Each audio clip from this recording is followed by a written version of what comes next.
ladies and gentlemen, please welcome back to the stage, Ray Wang.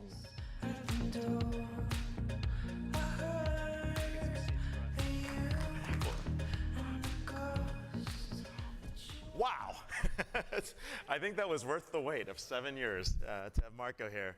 But I'm now going to have on stage a friend of mine, Fred, and we're going to talk a little bit about the future and the future of apps. Tough to follow that act, huh? Oh, that one was, yeah. But there is no sleight of hand in what you're doing. So let's have a seat. So this is going to be very, very interesting. So I want to start by talking about you. I mean, you've been a serial entrepreneur. You have built many companies. You've sold many companies. You've worked in a large set of organizations. You're an apps guy, right? Correct. So you have this concept about self-driving apps and this new company that's popped up. Let's start by telling me a little bit more what's going on. Okay, so we built this company called Aera, and the premise behind it is to believe that we're moving from the era of transaction automation to cognitive automation. Fundamentally understanding how decisions are being made in an organization and using AI, data, ML, and all this kind of great technologies to actually optimize the way decisions are being made and automate the execution of those decisions. But that's a lot of very, very different things coming together. Yeah. Right? I mean, today's apps are very transactional. Today's apps are not very analytical. They're not predictive. What are you doing different, right? Because you're talking about a new age of apps here that's coming on board. We are talking about literally a new era, hence the name of the company.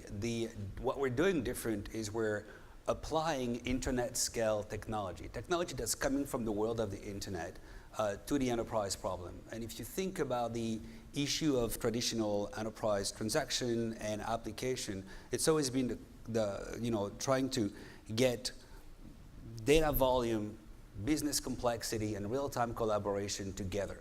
You could usually get 2 out of 3, right, and never the 3 together. This is a faster, better, cheaper problem. Transaction level information with complex data complex models and real-time collaboration.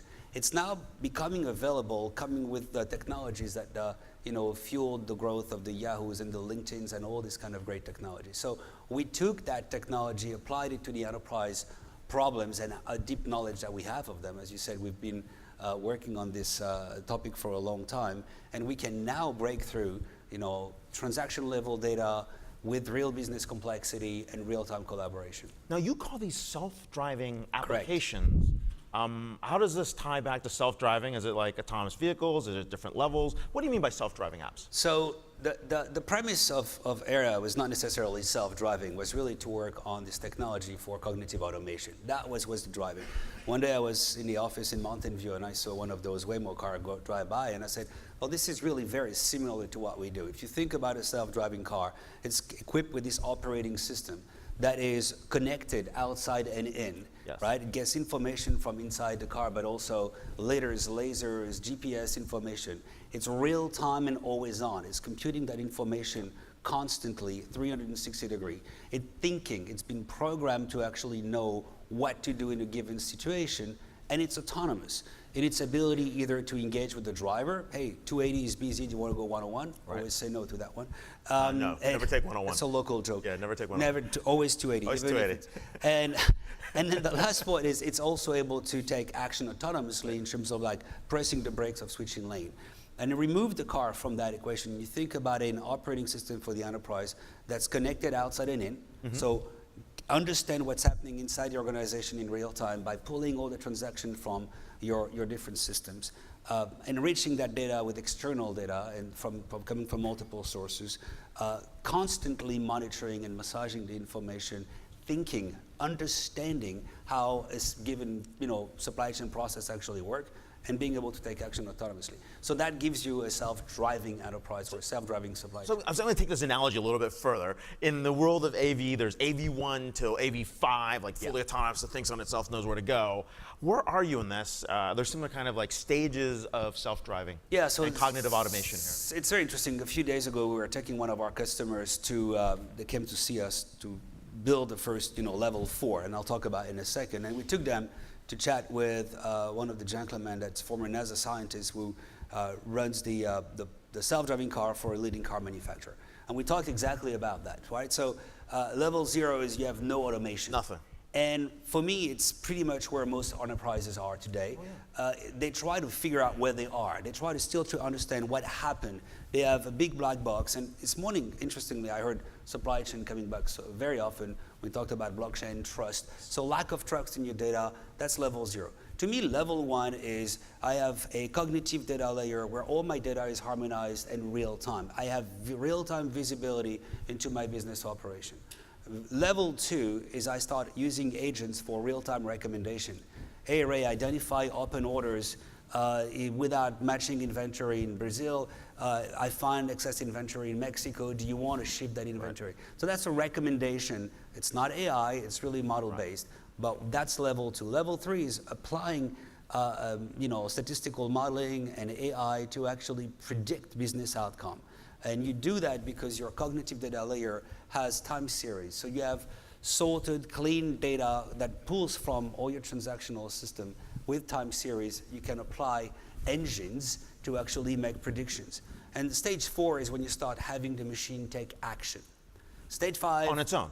On its own with, of course, human supervision. Right. And the way it works is I will learn whenever I ask you a question, would you like to take this initiative or take this action? You'll say yes, you'll say no, you'll look for more information, and I'll learn from you.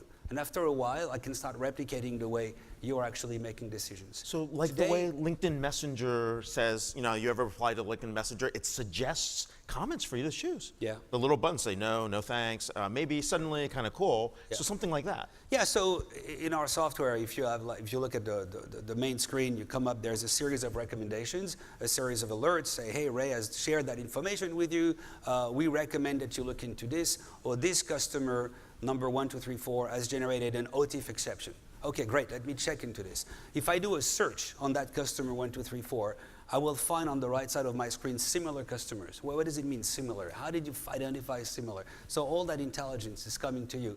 As I keep saying, it's an internet scale experience for enterprise data. And level 5 is what? Full autonomy. Full autonomy. It just does it on its own. We know this process works, and it just keeps feeding me information, and I filter that out myself. Yeah, but we're not there yet. We're not there yet. Okay, so where are you right now? Show me an example how this works. So a lot of our customers are, the first thing is going to level 1. Having this cognitive data layer, having the crawlers. We deploy our crawlers, we crawl inside your transactional data of the system. We bring all this data into our normalized cloud environment. Data gets refined, augmented, indexed, and now you have real-time visibility into your supply chain maps and so on and so forth. That's number 1. All customers have to go to number 1 first. That's, every single Aera customer has number 1. And then some of them will go toward more predictive, right? They will jump to level 3. Some of them will go toward recommendation, which is level 2. That's usually where we are. At 1:30 in the morning today, I apologize for whoever was sitting, was the room next to mine, because I was on the phone with one of our customers in Europe. They're doing the first workshop to get to level 4. Wow. And we were on the phone with our team to say, okay, how can we do supply-demand matching automatically using pure algorithm? So today, majority is 1, 2 and 3 are a reality, 4 is soon to be a reality. Wow, is there a way to demo this, see this, feel this? Like, what would you do? I would do a bunch of stuff. It's hard after the magician that just did this amazing job. He's got all the equipment here. Let's go take over what I'm doing. My trick is going to look very, very lame compared to yours, I can tell you that. But I'll still give it a try. So I'm using my little Aera application here, and that's just one way to interact with the application. I'll say, Aera, what's my revenue this month?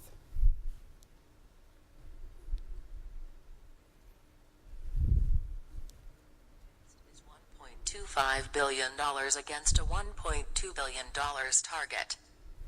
Oh, okay. What regions are forecasting below plan? Latin America revenue for November forecast is short by $46 million. Service levels are expected to drop below 85% as a result. Wow. Okay, so what's my backlog in Latin America? Backlog has risen by $39 million, largely due to finished goods shortage of the logo product. I've found excess inventory for the logo product in Mexico. If the excess is shipped to Brazil, an estimated $32 million of the backlog can be converted to revenue. So you had a recommended action there. Yeah, so what's interesting is not the fact that the system actually talks, even though it's pretty cool. It's the real-time nature of the recommendation, right? The system understands that if there are the backlog, then go and check for this and go and check for that. Go one node, go two nodes. And if there is no inventory, go and look for production capacity. And you can go on and on and on. So that's just one way to consume the system. Other ways is you have your traditional, desktop with the recommendation. It feels very much like a Google screen with all your alerts, and the ability to do a search on any component, and automatically will build a viewlet that literally gives you the information that you need. And we understand how you consume it, where you go, so we optimize for that over time. I have a last one for you. Okay. I'll try this. And this is any process, right? This could be order to cash, procure to pay, incident to resolution, hire to retire. I built one specifically for this conference. Aera, who is the coolest industry analyst? I'm sucking up a bit here. Fred, I love to answer your questions, but please try to challenge me a bit more. The coolest analyst is Magic Ray Wang. Have a great day.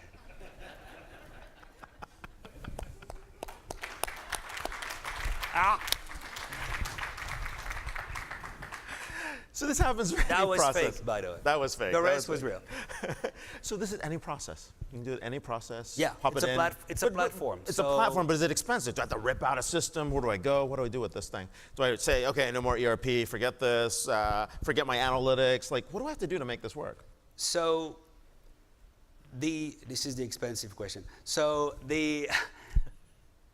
think about it, go back to the car analogy, right? Yep. The self-driving technology, yes, you need to have the captors. Yep.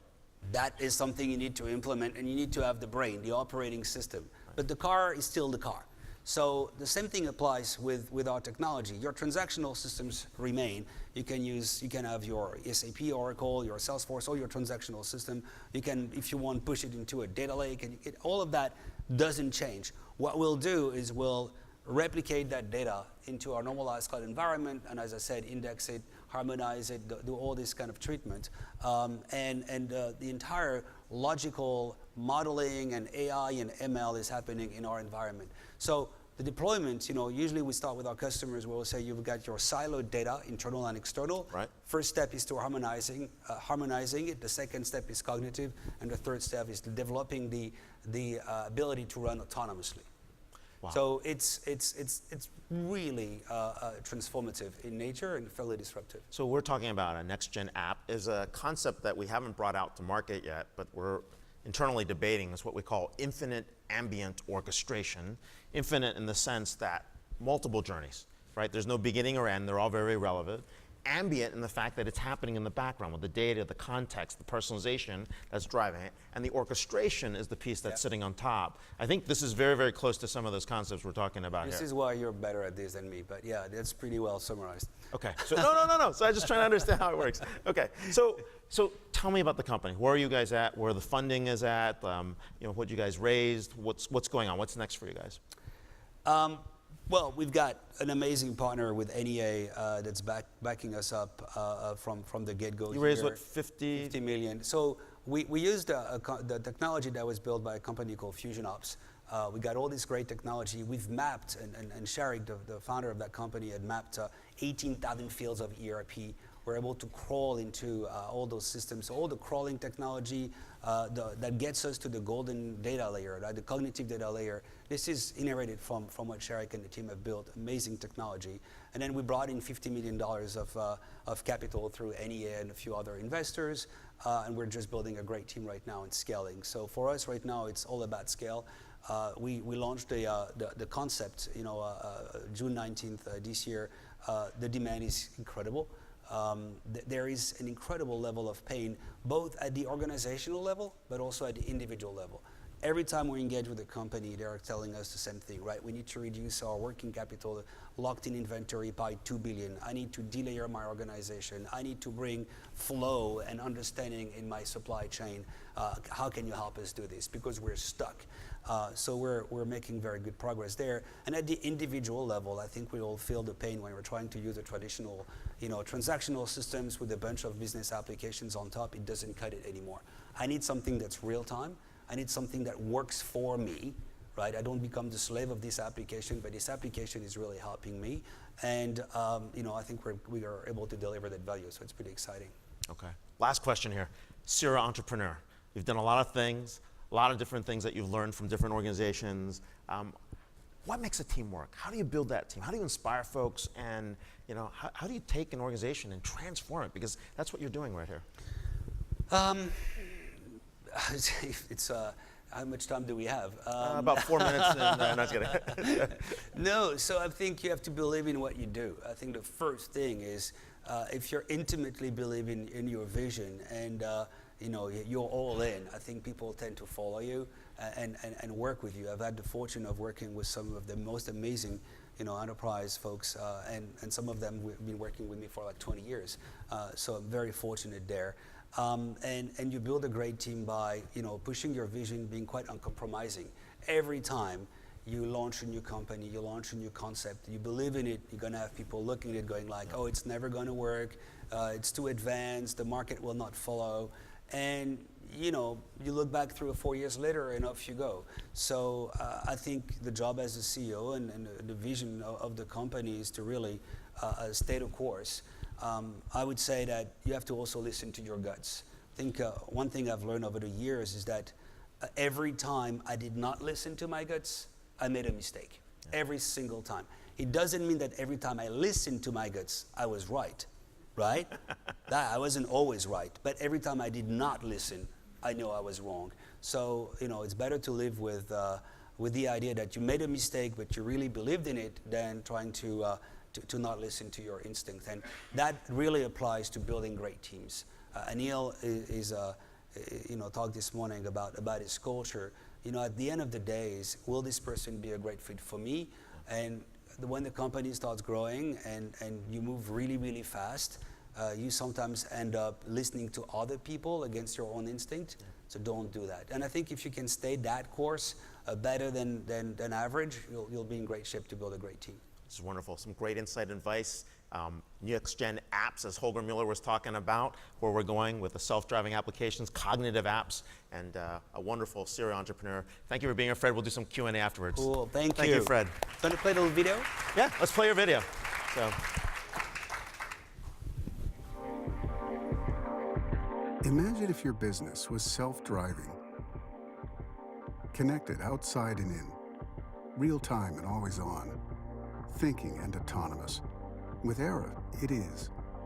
Aera is the cognitive technology that enables the self-driving enterprise. Aera understands how your business works, makes real-time recommendations, predicts outcomes, and takes action autonomously.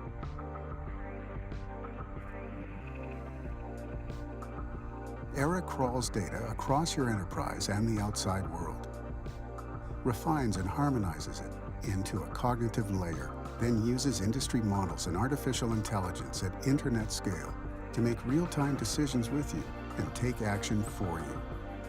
Aera continuously learns from the decisions you make, anywhere, anytime, and is always looking for ways to make you and your business more efficient.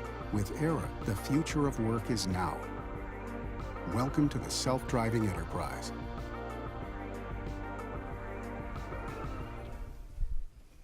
We're back on the couch. Look at that magic. We found new couches. Magic. Look at that. Woo-hoo. All right, so we got time for a couple Q&As, one or two. Once again, the rules are raise your hand, tell me who you are, we'll run a mic to you, and just tell me what you do and where you're from, because I don't know who's out there. You can't see a thing. I'm trying. I'm going to see what's going on. So any questions for Fred on self-driving apps, cognitive apps, how it works, where it goes, that kind of stuff? Very shy. It's very quiet. Okay. It's magic. No, it's very good magic. Okay, well, you're going to be around all day? Yes. Okay, so we'll be around. Your team's here. Who's on the team? Raise your hands. Very, very cool. So you guys are going around, share some information. Thank you so much for being here. This is wonderful. Pleasure. All right.